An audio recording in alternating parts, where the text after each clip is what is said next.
Hey guys, Zach here with another YouTube video, and this time it's my review of the Chinese knockoff of the Mezco 112 Deadpool action figure. Now in my last video, Green Arrow, which to date had been the worst figure that I had reviewed, and quite possibly one of the worst figures that I have ever seen since like my childhood in the late 1980s, early 1990s. God, that figure is so bad, I just completely lost my train of thought. Anyway, so I mentioned that I'd gotten Captain America and Deadpool. And I was going to save the worst for last, which is Deadpool. In fact, some of you may be noticing a few things that you think are odd. I'll get into those in just a minute. But I couldn't just let this figure sit much longer without doing a review, because every time I walk by it, I have the sense that at any moment this thing could kick off a horror movie. It's like one of those movies like The Wishing Box, I think is the name of it, where you get some random thing from China and it's cursed, and then the next thing you know, there's all sorts of demonic crap happening, and this thing's going to be up in the middle of the night. I'm going to wake up. It's going to be standing on my chest with the head just rotating around. So I'm going to get this review done and out of the way, and probably just get this thing out of my house. It's not even good for custom fodder. Now, this is in no way, shape, form, or fashion supposed to be a side-by-side comparison or a review of the authentic Mezco Deadpool 112 action figure, which is over here. I'm sure other people have done side-by-sides. There's a lot better reviews of the authentic figure on YouTube. However, in order to delve into the Lovecraftian levels of horror that exemplify the the Chinese knockoff of the Mezco figure, I need to give a quick rundown of the Mezco Deadpool for those of you that may not have one or don't feel like digging yours out to compare it to this review. So, real quick, as we can see here, even though his mask is pretty plain, there's a lot of detail there on the face. I mean, you can definitely get the facial expression. You can see what kind of face he's making. There's emotion coming through the mask. The lines are clean and crisp. The hands and the head are molded in a plastic that matches the uniform. In fact, all the red matches. The grenades come out of the holsters. They're well painted. You can definitely tell they're roughly 40 millimeter size grenades. They've got clear, distinct lines between the end, the casing, and the grenade itself. The weapon itself is very nicely painted. It's got a good weathering effect. The 203 launcher opens up. You can actually stick the grenades into the launcher. It's well put together. The magazine removes. The bullets at the top of the magazine are nicely painted in. As you can see, there's clean, crisp paint application on his belt, pouches, little wrist guards, the hands, etc. The belt and accessories themselves are a combination of hard plastic and rubberized plastic between the straps and the holsters. Holsters are hard plastic. The pistols fit in nicely. The snaps close over the pistols. The magazines on the pistols themselves are removable. Again, you've got the rounds painted nicely into the pistols. In fact, you can even see a nice red tip painted on all of Deadpool's rounds in both the pistol and rifle magazines. Excuse me, my sinuses are acting up a little bit. The retention snaps on the holsters, while they are a little bit of a pain to get in from time to time, they do work just fine. As you can see, that one snaps in. That one's, well, it was snapped in. Like I said, those can be a little bit of a pain, but overall, that's the worst criticism I have to level at the figure. And they go in just fine. And if you're playing with it, they're going to pop off, but most figures are like that. So again, overall, this is an incredible figure.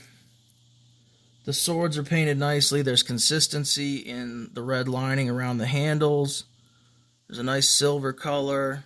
There's some battle damage on the swords there. They didn't really do weathering on the swords, but it's not something that's needed. They go in and out of the sheaths with no problem. The sheaths themselves are not warped to keep the swords from warping. And overall, there's just excellent, excellent application of paint. The uniform's sewn well. You get a good amount of articulation out of the figure. And, I mean, Deadpool's been one of my favorite characters ever since 1993 when he appeared in the New Mutants. I loved when he finally got his short-lived initial comic book run in the 1990s. So, you know, Deadpool's gained a lot of popularity in recent years. So, onto the bootleg. One of the first things you'll notice is that his left foot is not attached. Well, that's because it won't go in. It came this way, and there's so much over-molded, I can't say that right, over-molded flash. Much the same with the hands, which is why I won't be interchanging them. I just gave up trying to cut it out. That this is as far in as you can get the foot.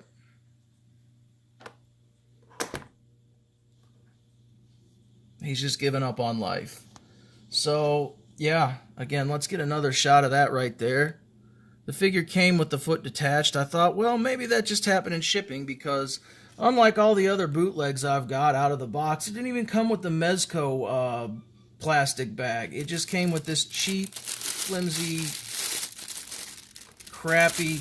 It's not even a Ziploc bag. Like, you couldn't even put it in a Ziploc bag. And it's supposed to be a heat-sealed bag. They didn't even bother to at least heat-seal it. Just... nothing good about it. As you can see, moving from the feet up, there is no consistent paint application. It looks nothing like the figure. They've kind of halfway attempted to paint a little bit of gray here on the foot that just fell off again. These are almost completely black. They've molded it in black. Nothing's clean, nothing's consistent. In fact, even the colors of gray, you can tell where that was molded poorly. There's no consistency even in the color of gray or silver that they try and paint on. There's a lot of over application of paint, a lot of under application of paint. Moving up the figure, we can see again that there's absolutely no consistency in the belt. Most of it's all been molded from this flimsy, crummy, rubbery plastic as opposed to a nice combination of hard plastic. And unlike the holsters on the regular figure, which appear to be a separate piece molded on, this is all just one big molded piece. The belt's separate. It's not attached to the harness like it's supposed to be. In fact, you can't even attach it to the harness, really. There's no glue, there's no pegs, nothing. So it looks like they molded all of this in one piece, this in one piece, and couldn't be bothered to put the two pieces together. The guns themselves, well, actually, back on the holsters, the snaps don't work, not because they don't snap in, but because they weren't even molded, and I don't know if you can see that, but they weren't even molded with the nubs to go into the holes for the retention device. So there's absolutely no way to fix that. They just don't go in there. Which, even if they did, wouldn't matter because the holsters themselves weren't molded for the guns to go all the way down, for the straps to actually go all the way down to where the hole that it's supposed to go into. On the topic of the guns, the paint application is equally terrible, and the magazines on the guns have been molded in place, or just glued in, or whatever. But they're not detachable like on the regular figure. Both holsters and both handguns suffer from the same problems. Neither one of them will go all the way into the holster. You can tell the holsters are extremely poorly molded. It's all one piece, unlike Mr. Deadpool over here, where you can see that's a separate piece that they've added on. And here, this is attached to the belt. Yeah, we've got none of that going on with the figure. And again, the magazines are molded in place. The hands themselves are pretty crummy. They're done in a completely different type of plastic. It's this weird bright red plastic that doesn't match the figure. The head's done in much the same way, and it's lacking all of the fine detail that the other Deadpool has. There's a little bit of a brow furrow there that you can see, and the eyes are, again, poorly painted on. But none of the detail, and it is a thick, hard plastic on both heads, as opposed to the softer, suppler plastic on the regular Deadpool that allows for easy interchanging of the heads. In fact, I haven't been able to get the head off to interchange it, and I'm afraid if I do, I'm going to break the entire figure. Now, moving up to the grenades, you can see that the paint application on the grenades is just as crummy as everything else on the figure. I'd show you more detail on the grenades, but much like everything else, they've been glued into the grenade holders, so there's no way to take them out. They didn't even glue them in evenly. That really irritates me.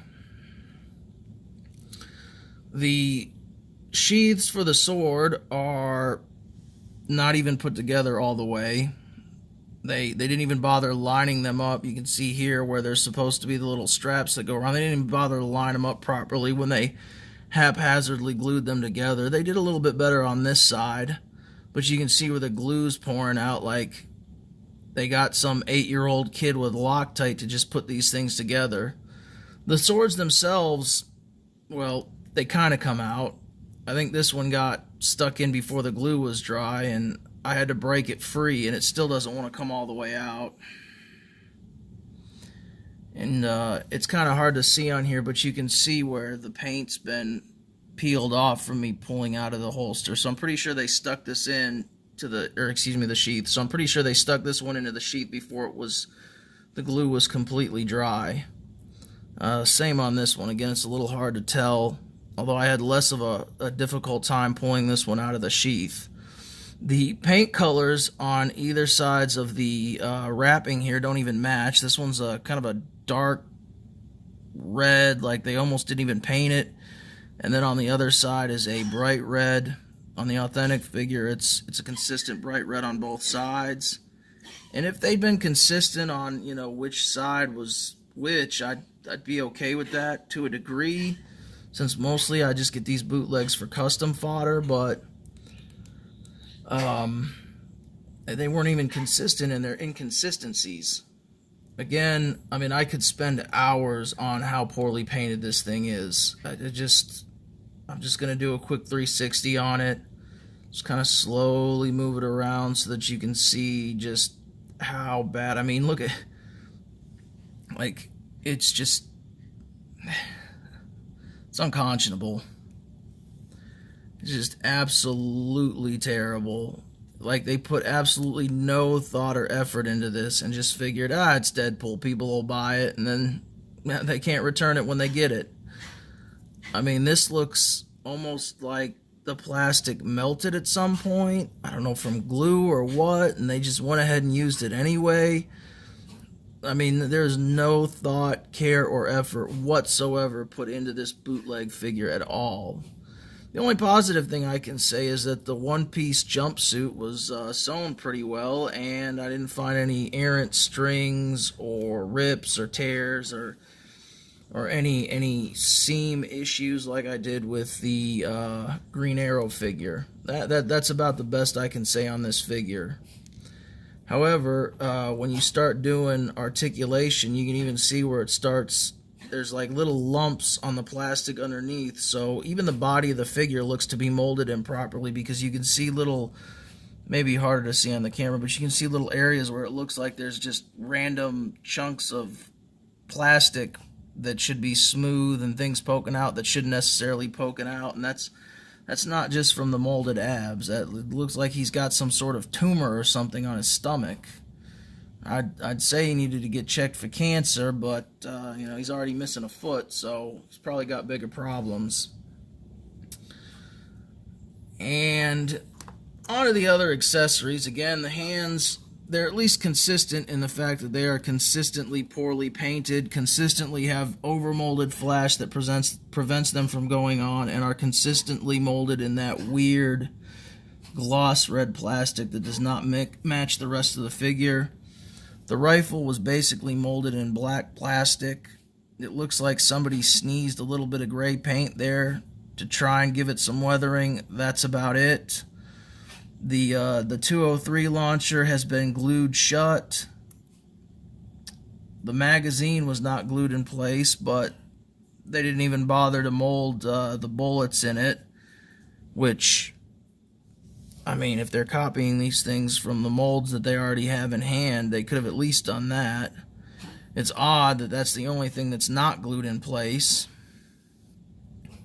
The gun itself came warped. As you can see, the stock is at an awkward angle that it shouldn't be at. Although, this is one of the only bootleg guns that I've got that was actually glued together properly, ironically enough. And then finally, the grenades. You'd think that they couldn't mess these up, but they did. They're molded properly, but again, I mean, they didn't even bother to paint underneath the handles. All of them are pretty much the same. So while these are the least offensive, you can see where there's a lot of air bubbles that were in there. There's one right underneath there. You can see where they just kind of painted down and the paint rubbed off onto the body of the grenade and didn't stick to the spoon of the grenade. So overall, this has just got to be one of the worst figures in the history of ever. I don't know that there's much else to say about it.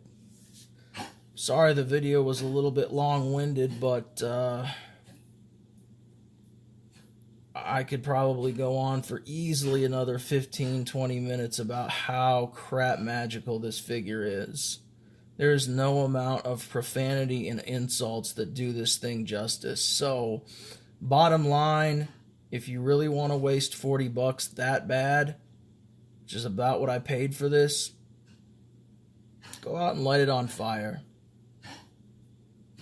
You'll get more enjoyment out of watching your money burn to cinders in your driveway than you will buying this thing. And that's my video on the bootleg China Deadpool. Hope you guys enjoyed watching it.